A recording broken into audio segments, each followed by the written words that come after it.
Eu fico chocado como a humanidade sempre gostou de humilhação pública, né? Tipo, manda pra forca, joga tomate, fez errado, bota na praça pública pra gente passar a tarde inteira assistindo. Você assistiu o Corcunda de Notre Dame, quando o Quasimodo é quase linchado e aí a Esmeralda intercede por ele? Ai, coitado. Eu assisti, mas faz tanto tempo já, né? Eu lembro mais de quando o Shrek e o burro, eles são levados meio que como os indesejados pelo Lord Farquaad para um festival que ele estava organizando. E, assim, Luca, por mais que fosse o sentido da cena fosse ser engraçadinho, a gente vê que ele era basicamente uma humilhação pública mesmo que eles estavam querendo fazer com eles. Tá, mas a gente nem fez uma introdução.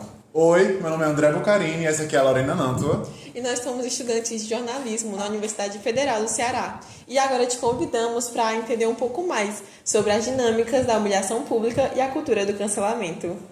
Oi, gente, desculpa a demora de vir aqui falar com vocês, mas os últimos dias têm sido bem difíceis pra mim. Eu tô assim, eu queria explicar pra vocês que não foi isso. Tá, agora voltando. Quando tu cita o Shrek, né, você cita essa cena que tá falando de um lugar que, para além da ficção, é um período que nem tinha internet, né? Então, tipo assim, a gente tem que perceber que o que é que tá acontecendo hoje em dia. Tem um jornalista britânico, o John Rawson, que ele vai dizer que esse fenômeno se atualizou e a gente chama de renascimento da humilhação pública. Se antes eu tinha que ir pra rua pra agredir alguém, esculhambar, por causa da internet, os usuários conseguem se organizar e as movimentações ultrapassam as fronteiras e territoriais, né? Ganham espaço e visibilidade que até então não tinha. Total. E junto com esse renascimento, vem também um novo termo, né? A tal cultura do cancelamento. E virou super comum a gente ouvir que fulano foi cancelado, estão cancelando ciclano por alguma coisa. E como é um termo relativamente novo, os pesquisadores Kaique Mancoso, Vânia Caldas e Diógenes Licarião buscaram entender como a cultura do cancelamento nas redes sociais digitais vem sendo pesquisada pela comunidade acadêmico-científica dentro das ciências humanas, o que resultou num artigo publicado na revista Culturas Midiáticas. E antes de apresentar os resultados dessa pesquisa, eles explicam que apesar da cronologia e massificação do uso da expressão cultura do cancelamento ainda ser nebulosa, é interessante observar que ela sempre foi empregada para banir e punir alguém. Mas saber que o próprio termo cancelar meio que surgiu assim, né? Teve um filme, não sei se você se lembra, ele é de, acho que é 1991, que é o New Jack City, a Gangue Brutal. O protagonista era um mafioso e ele teve um conflito com a namorada e ele meio que diz assim que eu quero cancelar ela. E depois, em 2010, o rapper Lil Wayne, ele resgatou esse termo cancel na música I'm Single. E 4 anos depois, em 2014, teve um reality show americano que as pessoas falavam assim que you are cancelled durante a briga que acontecia lá. Então, esse termo cancel, né, cancelado, estava muito famoso e várias pessoas do Twitter começaram a usar e nesse sentido de que quero cancelar você. A partir desses usos que foram se tornando cada vez mais constantes, o dicionário Macquarie trouxe em 2019 uma definição. Eu acho que eu tenho ele aqui, pera. Atitudes dentro de uma comunidade que exigem ou provocam a retirada de apoio de uma figura pública, como o cancelamento de um papel de um ator, banir a reprodução musical de um artista, a remoção das redes sociais, etc. Geralmente em resposta a uma acusação de uma ação ou comentário socialmente inaceitável. Mancoso, Caldas e Licarião fizeram uma revisão sistemática da literatura combinada com análise de conteúdo em 24 artigos acerca da cultura de cancelamento. E nisso eles viram que a prática começou a ser estudada a partir de 2020. E até o ano de 2022, o Brasil e os Estados Unidos foram os países que mais produziram pesquisas a respeito desse tema, com 8 artigos cada. Os dados obtidos também mostraram que a maioria dos trabalhos não possuem como eventos específicos de cancelamento e, assim, têm uma abordagem mais teórica. Além disso, o cancelamento de figuras públicas são os mais estudados e o Twitter apareceu como a fonte principal dos dados.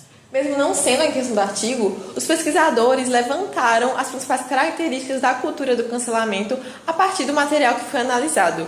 Tipo, sempre tem o cancelado, né? Que pode ser uma figura pública, um político, uma empresa, uma marca, uma produção cultural e até mesmo um grupo de pessoas.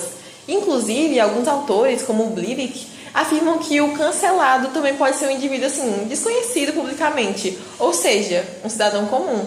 E se esse indivíduo está sendo cancelado, é porque foi apontado algum motivo que está relacionado com o comportamento do cancelado considerado socialmente condenável. A cientista político britânica americana Pippa Norris aponta que as atitudes do cancelado geralmente afetam negativamente tópicos controversos, sensíveis e polarizadores, como aqueles relativos a questões de sexo e sexualidade, identidade de gênero e sexismo, racismo e identidades étnicas ou religiosas. Tá, mas quem é que decide como vai ser o cancelamento, né? A insatisfação com o comportamento do cancelado gera um sentimento de pertencimento. E surge uma espécie de júri virtual que vai determinar a pena que o cancelado merece. Eles se unem, demonstram sua insatisfação e são munidos de dislikes e retweets. É quase como se fosse a tocha deles. Mas a penalidade mesmo pode vir de várias maneiras, como a perda de patrocinadores, seguidores, compradores e até credibilidade. Sem contar nas ofensas, né, linchamento e a forte presença do discurso de ódio. Inclusive, algumas pessoas se utilizam do cancelamento de alguém para expressarem seus preconceitos, né? Não é surpresa que o cancelamento frequentemente traz à tona comentários homofóbicos, machistas e racistas. E nem só isso, né? Quem cancela, quem podemos chamar aqui de canceladores, ainda exigem um pedido de desculpas, retratação, o famoso desculpas a quem se sentiu ofendido, né? E tudo isso gira em torno desse grande evento que é o cancelamento. E nossa, tanta gente a gente pode citar, a Jojo Todinho, a Carol Conká, o Carlinhos Maia. Esse evento surge de uma conduta socialmente condenável de alguém que gera uma comoção das pessoas e se busca reparar os danos causados por essa conduta, com punições como a perda de patrocinadores, do emprego. E aí, minha filha, só pra frente. Mas cabe a pergunta, né? O quão realmente justos e reparadores são esses julgamentos e respectivas punições produzidos por esse Tribunal Virtual da Cultura do Cancelamento? Deixa aqui nos comentários a sua opinião.